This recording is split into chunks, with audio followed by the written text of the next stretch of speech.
This is Reverend Richard Hartley, and you are watching Gospel Goodies TV. Gospel Goodies. Gospel Goodies. Gospel Goodies. This is Gospel Goodies. Today we're talking with Richard Hartley, also known as the Rev. He's the pastor and choir master of Haven International Ministries in Queens, New York, and a family who has a new show on USA Network called The Rev. What up, Rev? How you doing, sweetheart? Good. How have you been holding up this craziness of a nation and world? Well, it's been a whole lot, a lot of upheaval and a lot of changes that are necessary. However, it's been difficult to watch some things unfolding in our nation's capital. It's difficult to realize some things haven't changed at all. But, if we hold on, God's going to get us where we need to be. Well, hopefully we get some change in these coming months with some new leadership. Yeah, hopefully, prayerfully, yeah. We're excited for Kamala Harris there. We're excited about that. For sure. That's a much needed change too. Yeah. The first. But she has swag. She has swag, so I know she gets it, Speaking of swag, you have swag, Rev. Let's talk about your new show, The Rev. I have swag all over.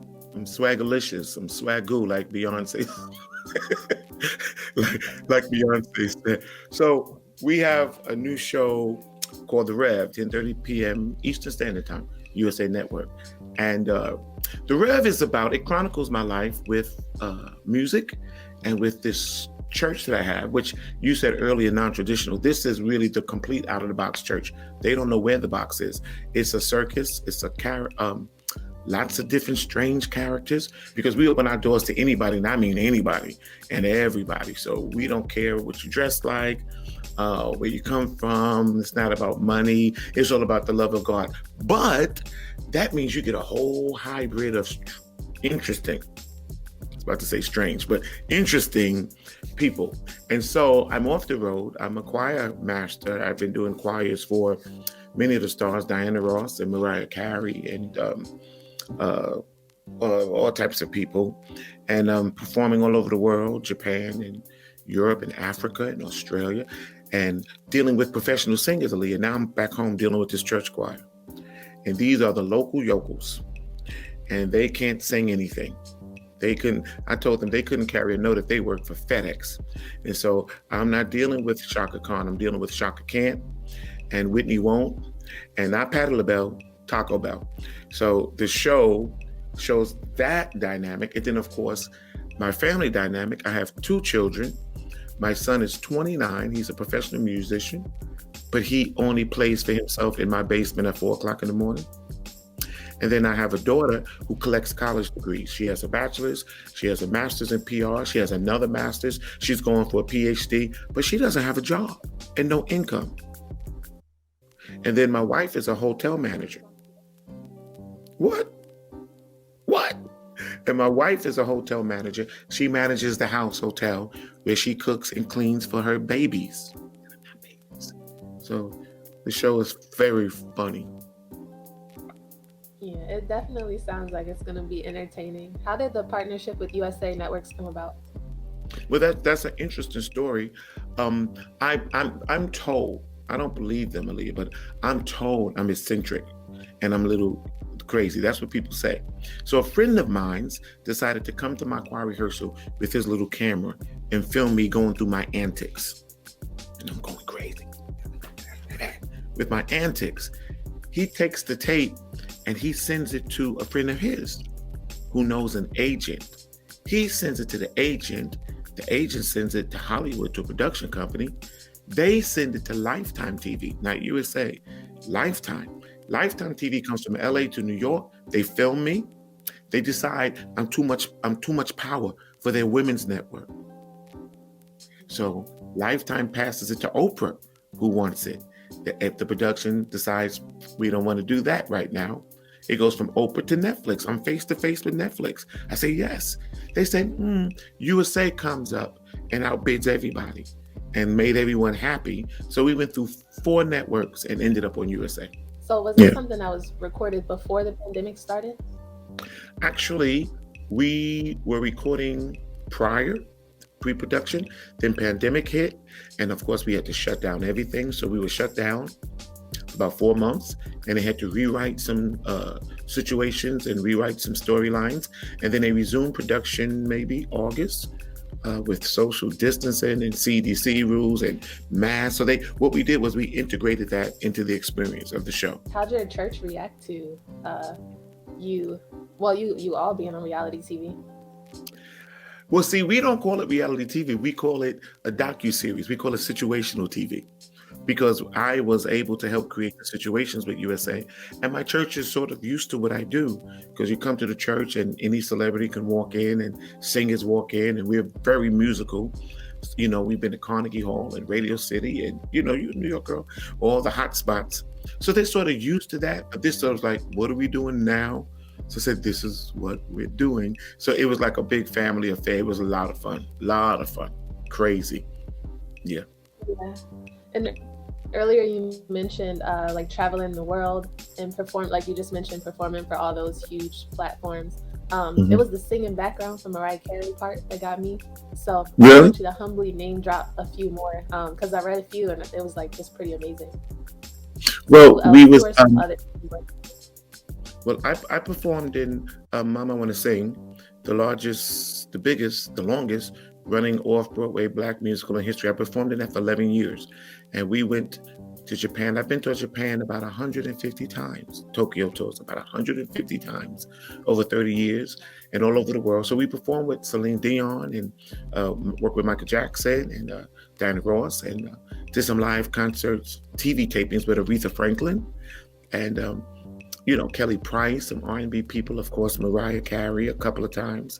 And so we've had that great opportunity, you know, and we've sung in front of like Whoopi Goldberg and parties for Harry Belafonte and a whole lot of celebrity things, because we was the celebrity go-to gospel group. So what takes you to Japan 150 times? Well, we were in that gospel show, Mama Wanna Sing. We went to Japan the first time in 1988. You weren't born. You weren't. 1988, and at that time, Sister Act. Do you remember Sister Act with who's the Sister Act? That girl. Sister Act came out, and it was a phenomenon in Japan. And so we rode that wave of gospel music, and then I met so many friends. So I started choirs in Japan. I have about 10 choirs in Japan. So I was going 4 or 5 times a year for 30 years, staying for a month, come back home, then go to Europe, come back home, go to Japan, come back home, go to someplace else, you know, Germany or Italy. So now I work with choirs in Japan, Germany, Italy, France, England, and one in Australia getting ready to work with. And then I have these people at my church. Well, it is really awesome to see you still evolving. And you actually just released a new single, Highway to Heaven, which is the remake of the traditional hymn. What made you do this contemporary version?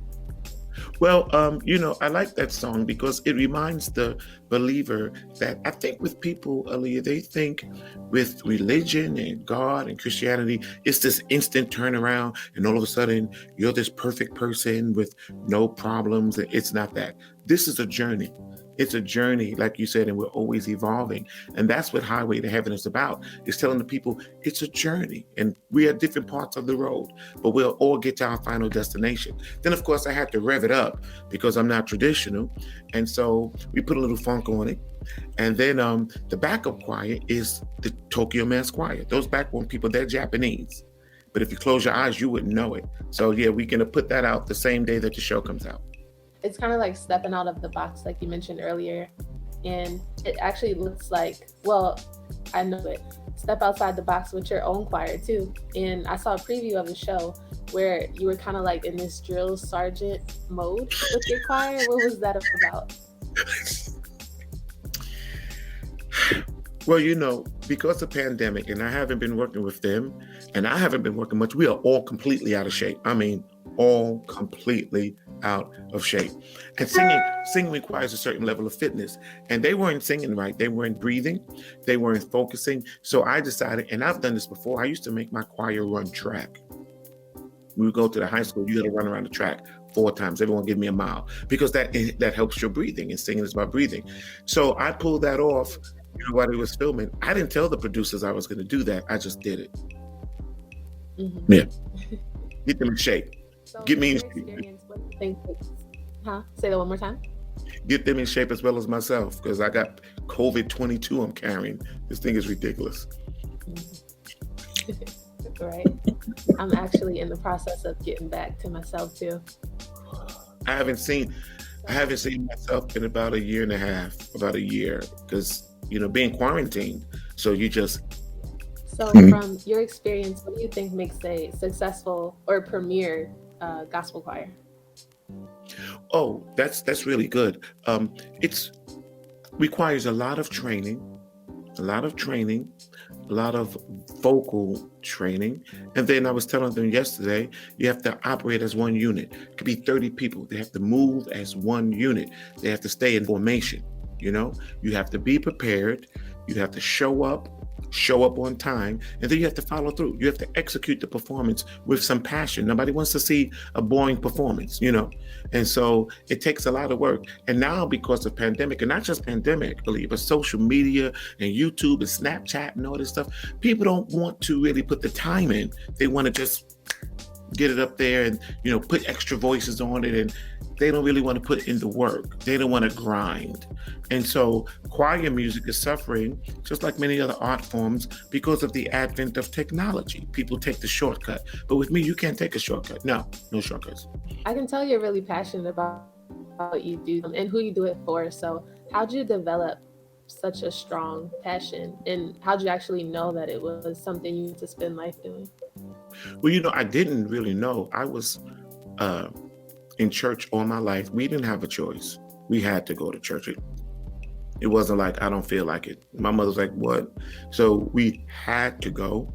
And so since I was there, I found myself like around 5 years old. I was singing, and I played the piano. My brother could sing, and my sister, we were all just singers, like the little Jackson 5 or something.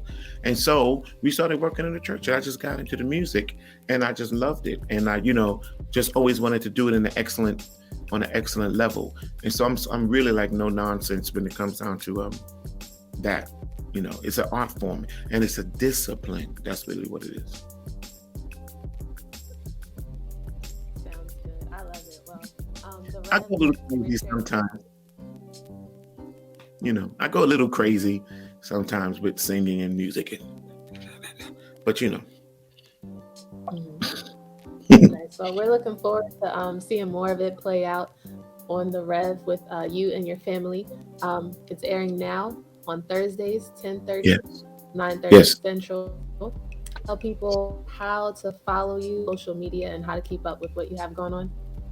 Well, you can find me at the Rev at USA Network, or what is it? A hashtag? I don't know all this stuff. Hashtag Richard Hartley.